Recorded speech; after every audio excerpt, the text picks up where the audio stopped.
Something that is helpful to understand, that has been helpful in this personal experience to understand, is that like and dislike are opinions of the mind. They are, in fact, projected from the mind-made self, which is known as ego.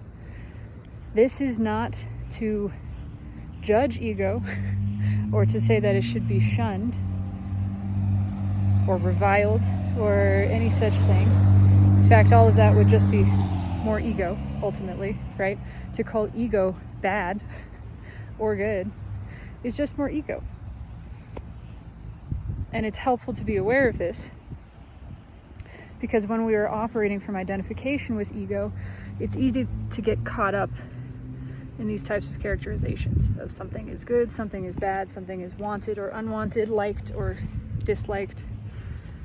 And when we assign those labels to experience, to what is, to the manifestation of the moment, whether it is an internal or external manifestation, emotional or physical, when we assign those labels and we identify with that which is assigning them, the mind, we are inherently restricting the flow of energy. If it is liked and we label it as such, then we are subtly clinging to it. It can be very subtle, it can be quite dramatic. If it is disliked, and that is the label, then it's quite likely we are resisting it in some form or fashion. Perhaps very subtly, perhaps very obviously. All of this just restricts the flow of energy, and all energy wants to do is flow. The soul has no judgment. The soul has no preference, because the soul is perceiving from the highest perspective that does not, in fact, see polarity. It does not perceive any difference between what the mind calls good or bad, what the ego says is wanted or unwanted. The soul sees all as same. It perceives the sameness, the oneness, the wholeness of all being, all that is. And furthermore, it quite clearly comprehends the value of all being exactly as it is. So that's not to say that you must like everything, or that you can't have some sort of preference in the realm of ego, but be aware that it is ego's preference, and that is not ultimately you. Something that Abraham Hicks likes to discuss, and is very helpful, is that the universe is not your mother. It is female energy. Beside the point. The universe is not a parent. It is not a teacher. It's not an authoritative figure. It is not your mother. You don't have to tell the universe what you want and don't want. You do that by experiencing it. It is the desire of the soul to put itself in all kinds of contrasting situations. That is why all of this is. The self wants to know itself with clarity. The only way it could do that was to project as far as it could from itself, to project as far into the alternative, into the opposite, into the imagining of polarity as it could. And by the clarity of feeling in that place, that polar opposite zone, feeling the tension, feeling the unpleasantness, feeling the discomfort of that, it can know very clearly, this is not myself. Of course it is, at some level. All of it is the self. It is the self projecting away from itself, but it cannot ever escape itself. You see what a clever game all of this is? And so the soul knows, even in an experience of extreme discomfort, extreme divergence from its own truth, which then the ego, forgetting what it is, might call wrong or awful or evil, or in any other form unwanted, disliked, despised, even intolerable. The soul feels this and is grateful for the data. This is data, this is information, this is clarity. And in its acceptance, in its willingness to experience this, to not resist it, to not pretend one way or the other that it is wanted or unwanted, because ultimately it wants every experience, regardless of what that experience is, and regardless of how the mind-made self chooses to perceive or respond or characterize it. The soul sees the value of everything. It sees the sameness of everything. It sees the beauty of everything. And it holds no resistance. Only the ego holds resistance. And that is okay. And what that means is you don't have to eliminate resistance. In fact, you can see, you can hear, you can feel how fighting against resistance is just adding to it, right? You're just resisting resistance, which means you're increasing it. You're adding to it. You are making it persist. So you don't have to remove, destroy, eliminate resistance. You just flow around it. And an effective way to do that is to realize all resistance is created by the mind. It is created by the mind-made self and identification with that self. If you just release that identification, stop identifying as the ego, you are releasing the ego's resistance as well. You're just flowing around it. You don't need ego to change. You don't need it to go away. You don't need it to behave differently. It's allowed to feel the way it feels.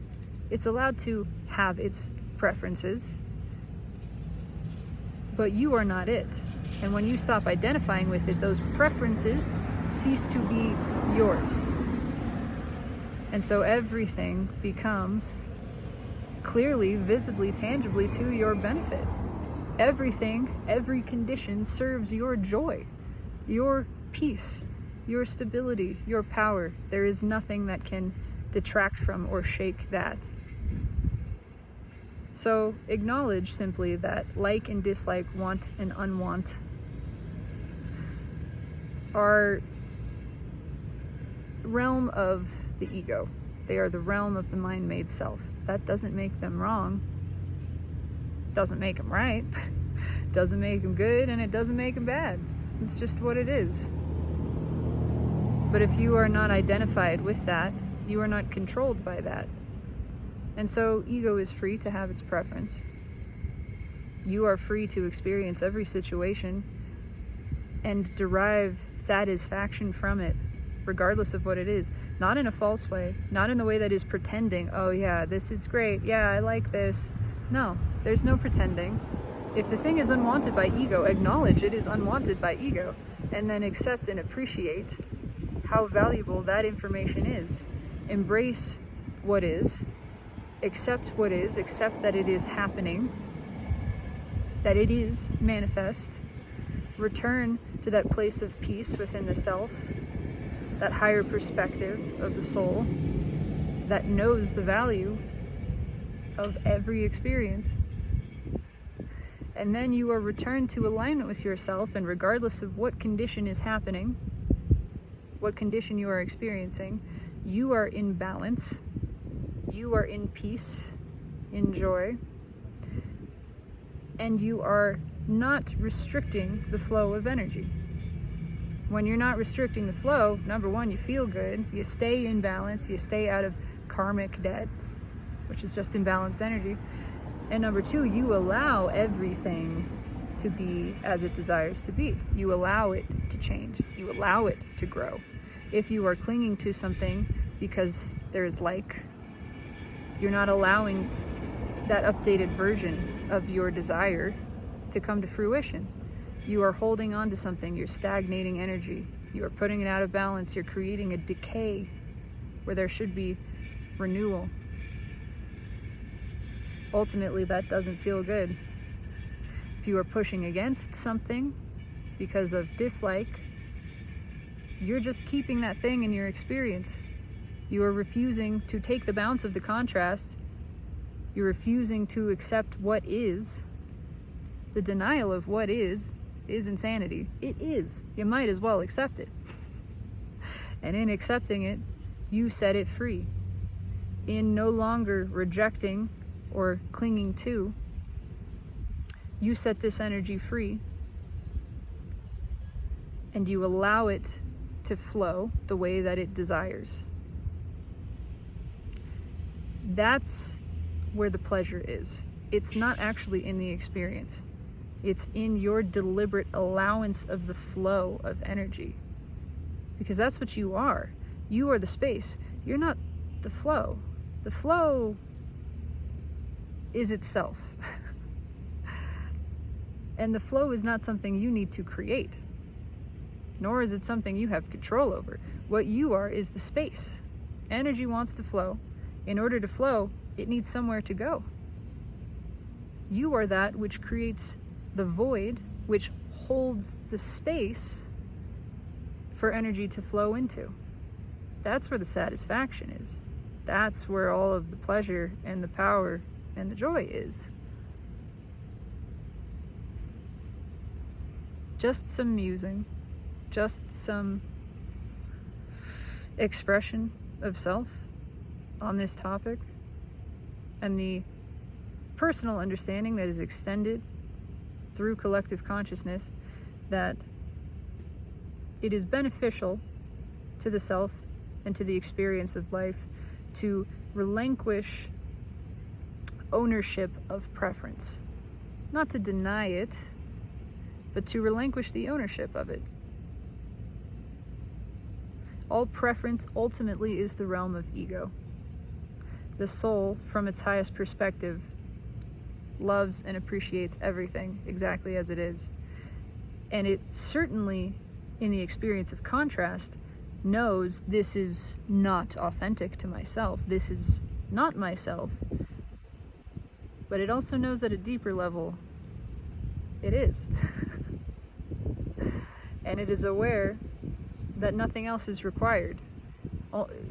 The mere experience of the thing is more than enough for the universe, for the highest self, to glean the information, to gain the education, to gather the data of what at the soul level is desired. At the soul level. Soul desires expansion. It desires contrast because it desires expansion. It also desires contrast because that contrast adds clarity to its own true desire. It's all wrapped up together. So it appreciates the entire process.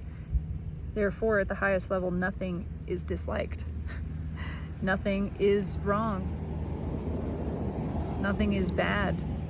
It's all good. It is a correctness that is beyond polarity. That fully encompasses everything that the mind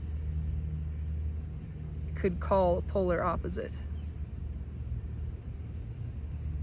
And there is tremendous peace and satisfaction in deriving the sense of self and identity from this standpoint, this perspective that sees all is as all should be, always, all the time. It's never not.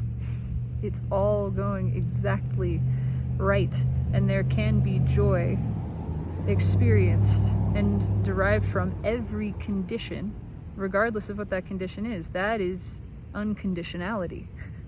That is unconditional peace. That is unconditional love. That is the truth of your being. That is what naturally emanates forth when consciousness is holding this true perspective, the perspective of its self, its highest self. Here, there is endless peace. Build your castle on this rock. Build your home on this foundation. Dwell here. And you are unshakable. Your peace will be without bottom, only infinitely more deep. You find only more of it. And the same shall be true of your satisfaction in each moment. And you will know, without question, your freedom, your goodness, and the absolute undeniable and unchangeable well-being of all, yourself and all self. That is all. Be at peace, for that is your natural state.